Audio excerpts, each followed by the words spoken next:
bango bato basalinga boye na pesi ba bande chose bakeli boso et ça la peine passer son bien té ataye azwaki moi sa bato et comme atina niveau tu mbala bato poisonté baremo kané balobaka babi mutu soki aza asali bino bolamu bolobela molamu ni après son mutango zate beaucoup moloba n'importe quoi sur ye vu de l'eau auto bala kami te ba critiquer moi sinaime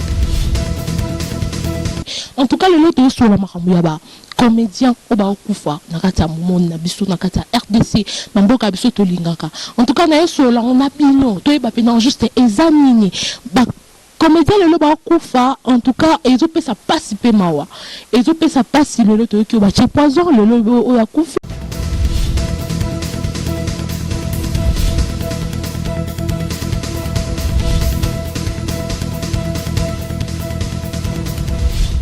Balobi, abonnez-vous massivement. Kin Elengi TV, Yangondi Makam. Kin Elengi TV. Vous allez voir le présentateur de l'émission, ça s'attire là, il y a un beau garçon. Yannick Wenge, Yondi Makam.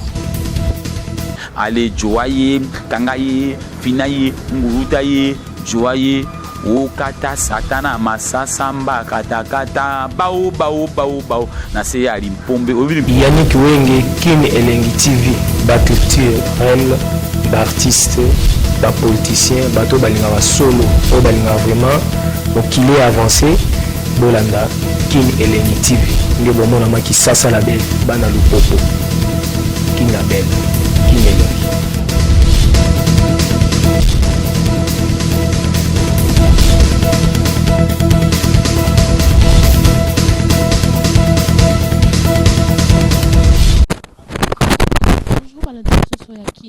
Merci, la confiance et fidélité, Bopé Sarabiso. C'est toujours votre émeraude la reine de votre émission, Kin Elengi.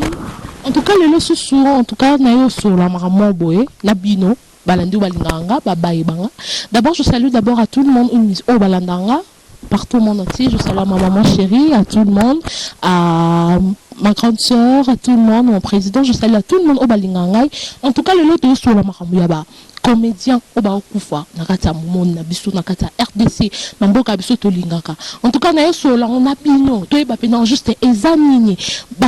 comédien le loba okufa en tout cas ezo pesa pasi pe mawa ezo pesa pasi le loto ki oba che poison le lobo o akufi le lo o mutema jalousie en tout cas eza vraiment nini mais vraiment tout sur la on to yeba pena eza pena nini pourquoi batu bazo kufa ba comédien comme bazo kufa pona nini en tout cas et ça la pasi pena na monde entier to ka ba comédien ba salaka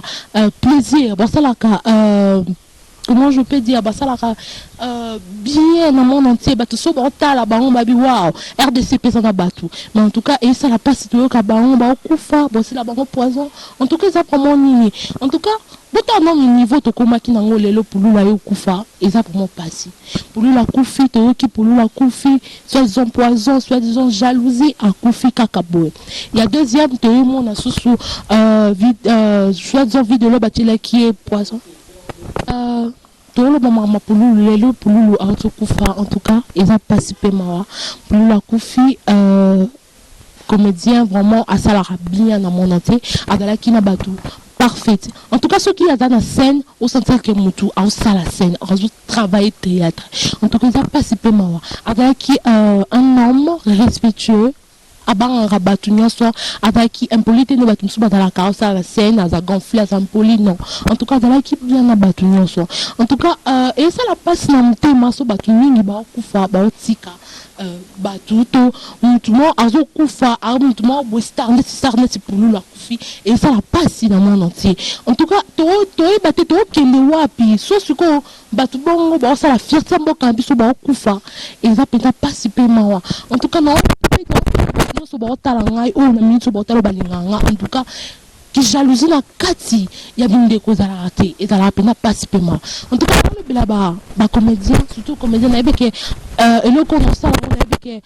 Barcelone au talango na beke Barcelone au talango et ça la peine participer ma wa to kene wapi poto ko ma wapi to kene wapi poto ko ma wapi en tout cas to le bela bah comédien poison sur poison to comme na ba niveau moko boye to ko tia suba to ba poisonté et ça la participer mawa et dadi kitambala lelo bachela qui est soit des poisons à autre coup mais connaissance à la famille et ça la peine participer mawa pourquoi ba comédien ba kufa boye et ça la participer mawa en tout cas dadi azala ki mutumo boye so ka na scène ou sentir que asa na scène en tout cas azala ki bien na batu azala ki mutumo boye c'est qui sera batu asa très gentil na mutunyo en tout cas azala ki bien na batu et ça la peine participer mawa ba comédien lelo ba kufa ba otika ba famille na bango ba otika basi surtout bal et ça la peine participer ma tozo kene wapi pe tozo koma wapi en tout cas on a vraiment pendant le bela ba comédien oyo bazo ko sa baninga pasi ba comédien oyo ba aussi la baninga bango ba poison ba ça ma bé et ça la peine participer ma en tout cas moi pena numéro na place na ngai et ça la participer ma nga mo pe ça la participer ma surtout nga so na ina awa ngai numéro na na chaîne na suna le belango mais bi ke Barcelone en temps ngai mingi Barcelone ça la mission oh il y a une mission pour le bilan en tout cas les camarades na yango a ça pour na Ada azama un membre très gentil Ada très gentil très cool en tout cas il y a ceux qui azama mudio chasser kaka Alexa Bolingo Alexaka faiblesse na été na kata bato mon balango asali nini pourquoi on a un niveau ya rotila ye poison asali nini est-ce que attaque balbi que non azana moi si sota zwaki moi si et comme tina niveau ya rotila baninga poison quel thème qui jalousie bozanango yango balbi que RDC elingi ba développer té mais ko développer té wana et ça la ke et comment pe ko freiner bato et comment freiner bateau beaucoup de niveau ti la mutuleti ada neti comédien mobo ada alors bah très bien asola bien il est très gentil avec tout le monde mais beaucoup mon niveau ti les poisons ils sont vraiment insupportable parce que mukila on lelo ils a penani ya mo ti les poisons est-ce que bon mon ati azani en tout cas azana anambongo ananini anelote mo ko tout et là voiture que dans l'autre il y a moko à s'occuper là bas parents naé mais comme c'est un niveau on tient le poison en tout cas et ça la bien té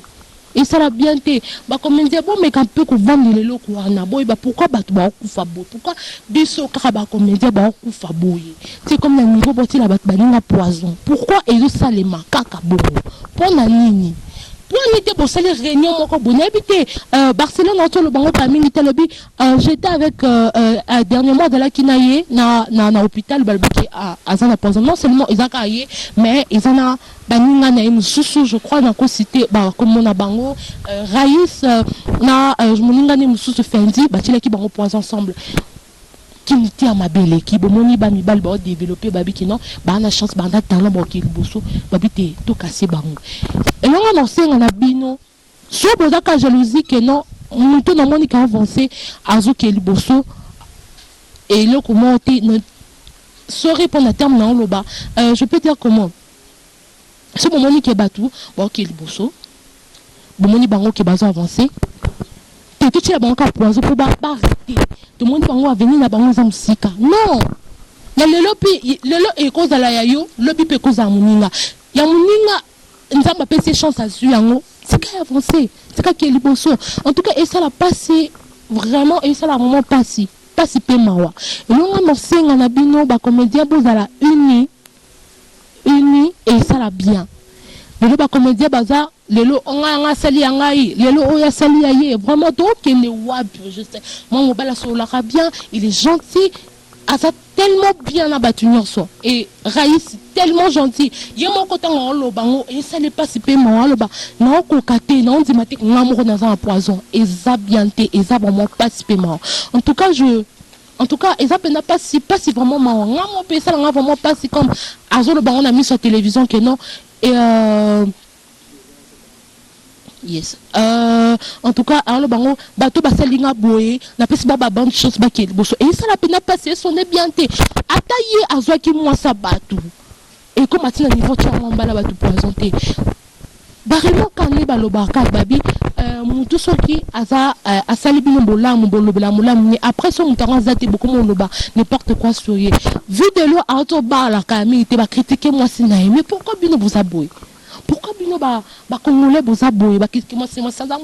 n'importe quoi alingi bongo tango azaki na pasi ye mutasutena ki ye mutazala kinaye babi batu banégisha ki ye batu abandonna ki ye balobaki n'importe quoi sur ye ye azala ki wana pour à soutenir ye a toute chance na ye vie de la balier a mérité en haut azam a mérité en haut parce que elle était là tant azaki na pasi en tout cas ba comédien lelo to comprendre bo ke ne wapi en tout cas ngana ependa pendant le bilango bon mais camper ko sola ensemble boy ba Égypte ezanini pourquoi biso ba comédien tozo kufa boy pourquoi ba comédien ba otela biso ba poison bon mais camper ko sola ensemble boy ba vraiment ezanini bo luka mutu wana ensala bongo en tout cas ngana eki moment pendant le bilango lelo merci nami bodaki ebele partout entier Olanda ngai c'était toujours Émeraude la reine dans votre émission Kinelengi merci partout mon entier balinga ngai en tout cas nabi ki émission on a micro le bilango tellement bien et nabi ki place boza beaucoup et toucher bino ebele partout mon entier merci la Barcelone parce que le hier tout cela qui nayo merci vraiment nabi ki Olandango et ça l'a bien plaisir bon mais camper au sol en famille vous allez unis et vous allez bien merci au monde entier merci vraiment je salue à tout le monde je salue Bato Balinga Rangaï je salue à ma chérie Chansard je salue à tout le monde merci et bye.